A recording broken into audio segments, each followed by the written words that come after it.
todos que estão acompanhando o nosso canal Juninho Espírito Santo, Dependentes de Cristo. Nossa lição juvenis, número 13, eu achei que eu já tinha gravado essa lição, porque eu tenho gravado estas lições, mas essa eu olhei e não gravei. Hoje é sábado e nós vamos estar passando para vocês essa lição número 13, encerrando. Não esqueça o teu like, não esqueça de se inscrever no canal. Nos ajuda aí a divulgar o canal Juninho Espírito Santo Dependentes de Cristo. E um detalhe, os abraços, eu mandei vários abraços no vídeo anterior, que eu gravei agora em pouco. Mas os abraços desse vídeo eu vou deixar pro final desse vídeo. Não esqueça de dar o seu like aí, tá? Ajuda-nos aí. Um abraço, só vou dar um abraço antes, que não está anotado lá, para Vanessa Olszewski, para o Juliano Olszewski e para Melissa com o Vitinho, que estão assistiram o primeiro vídeo, que ela me falou que ia assistir, e vai estar assistindo o segundo vídeo. Com certeza ela vai comentar, ou o Juliano vão comentar ali na descrição do vídeo, vão comentar e vão deixar o link do estúdio que eles têm, que é muito top. Pessoal, vamos lá. Lição número 13, a igreja, as portas do inferno não a vencerão. Detalhe, as pessoas entram em desespero às vezes, sobre o fim do mundo, o final dos tempos, o que vai ocorrer, o que vai acontecer. Estão fechando a igreja precisa fechar por causa disso, olha o que está acontecendo, estão se levantando contra. Só que a Bíblia diz muito bem que aqui o inferno não vencerá a igreja. Tudo o que acontece, tudo o que ocorre é permissão de Deus. Isso não significa que Deus dando a permissão, tudo está acabado e vai acontecer isso contra a igreja. Não, nunca vai vencer. O inferno não vencerá a igreja de maneira nenhuma. As coisas que acontecem, às vezes nos aflige, às vezes nos traz angústia, acontece. Mas não significa que a igreja está perdendo. Entenda. Deus tem o controle de todas as coisas. Permite algumas coisas acontecerem ou muitas coisas acontecerem, mas não perdeu o controle. Entenda, você é servo do Senhor Jesus e Ele está cuidando de você, está tomando conta de você. E o texto ele diz assim: pois também eu te digo que tu és Pedro, tu és Pedro, tu és Pedro, e sobre esta pedra, Jesus falando, tu és Pedro, e sobre esta pedra edificarei a minha igreja, as portas do inferno não prevalecerão contra ela. Então ele diz para Pedro, pedrinha pequena, tu és Pedro. Pedrinhas pequenas, tu és Pedro. Tradução, pedrinhas pequenas. Sobre essa pedra, que é a pedra angular, Jesus, as portas do inferno não prevalecerão contra a igreja. Jesus dizendo que ele está no comando. Jesus dizendo que ele controla. Jesus dizendo que ele é aquele que cuida da igreja. Jesus dizendo que ninguém mexe com ela. Ele deixa acontecerem as coisas, mas o inferno não prevalecerá. Diz mais aqui, nós os crentes não podemos ficar acuados timidamente ou covardemente por trás dos muros das portas dos templos. Ou seja, fechou o templo, rua, sabe? Fechou o templo, sai fazer a obra.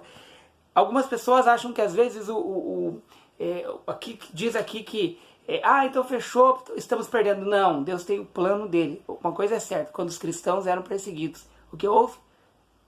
A igreja cresceu, a igreja aumentou, a igreja foi divulgada em todos os lugares, quando a igreja estava sendo perseguida. Mas nunca vai prevalecer contra a igreja o inferno. E aqui nós já vamos lá para o tópico número 1, que ele diz assim: a igreja chamada a semear. A igreja foi incumbida da missão de evangelizar o mundo. Mateus 28, versículo 18. Levando a preciosa palavra como semente aos corações. Para nos explicar a nossa missão, Jesus usou a analogia da semente, por parábola do semeador. Mateus capítulo 13, versículo 3. Às vezes dou uma parada numa leitura aqui, meus irmãos, que a minha visão tem ficado ruim. Orem por mim, que em nome de Jesus vou ser curado ainda dessa visão que tem me judiado. Mas, amém. Amém. E aqui ele fala, a semente é a palavra de Deus.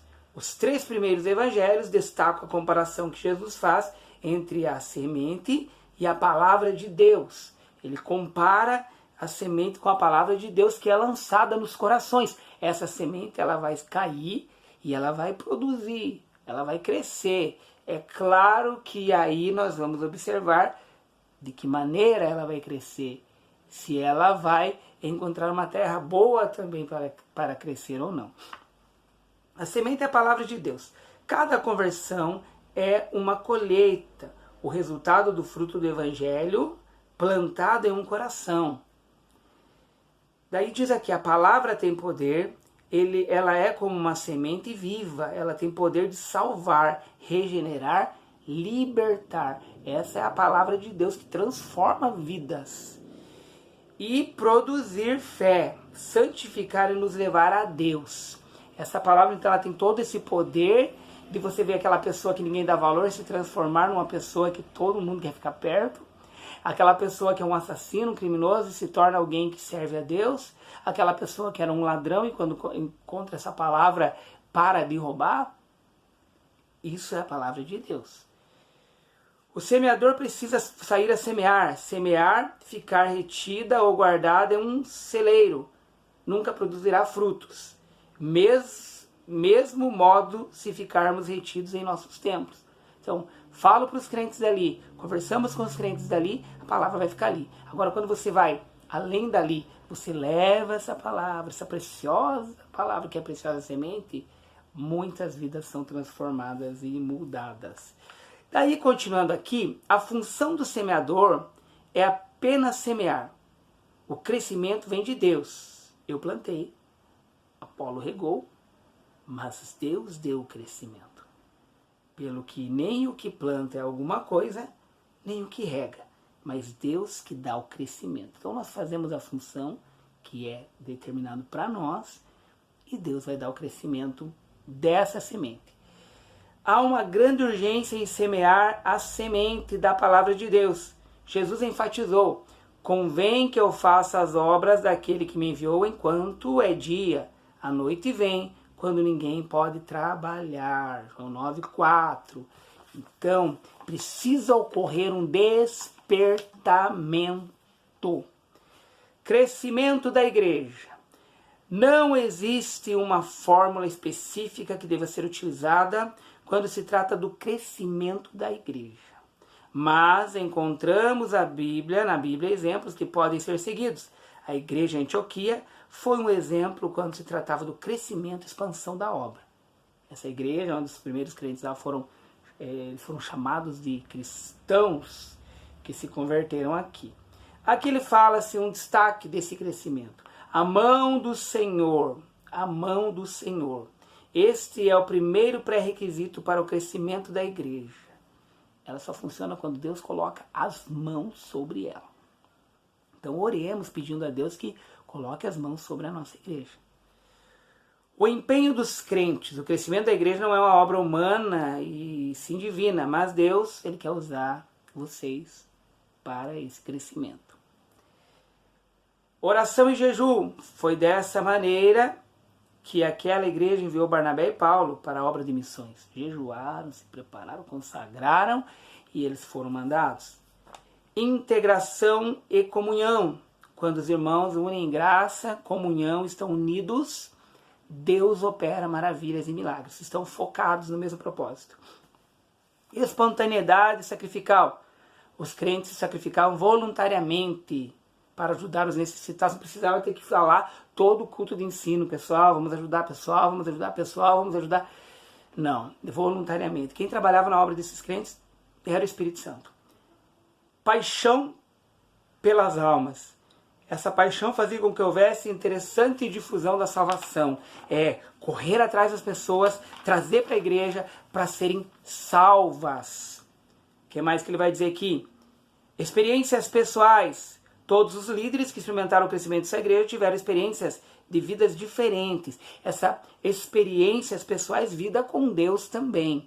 Você conta algo sobrenatural que a pessoa sabe o que é. Às vezes você conta algo sobrenatural, as pessoas nem sabem o que está acontecendo. Então, experiências pessoais. E como você consegue? Fazendo isso daqui que está na minha camiseta. Não pare de orar. Não pare de orar. Pessoal lá da Assembleia de Deus da Vila Esperança, que é dono dessa camiseta aí.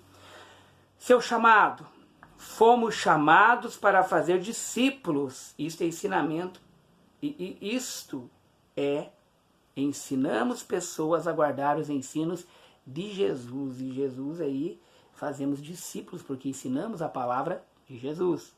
O que significa fazer discípulo? Discipular é transmitir os ensinos de Jesus, não apenas com palavras, mas mostrá-los de forma prática. com sua própria vida, entre os mandamentos do Senhor, para ser o discípulo, formando Cristo na mente e no coração dele, para que haja real mudança de caráter e conduta. Então isso é a transformação na vida do discípulo. O novo convertido vai observar isso. Aqui diz que como exercer o seu chamado, da grande comissão, por exemplo. A importância do discipulador. Alguém que nasce de novo começa, de fato, uma nova vida, onde tudo é diferente. E como um bebê espiritual, sedento por aprender, com o Pai na sua fé, é como viver uma nova vida, como mudar hábitos, abandonar coisas erradas e conhecer novos valores. E ele vai crescendo espiritualmente, vai amadurecendo. Entenderam? Isso é ser um discípulo. E aí, o final aqui, a conclusão da nossa lição de hoje, sábado à tarde, curta aí, divulgue e nos ajude. Para concluir, não podemos permanecer estáticos dentro de 4 paredes enquanto tantos perecem, condenados ao inferno. Precisamos agir como o semeador que saiu para o campo a semear. Devemos estar certos de que a mão do Senhor está sobre nós para dar o crescimento. E o semeador, ele lançou a semente. Aquele que está na beira do caminho, vai vir os pomos e vão, o pássaro vai comer essa semente. Você ouviu e deixou quieto.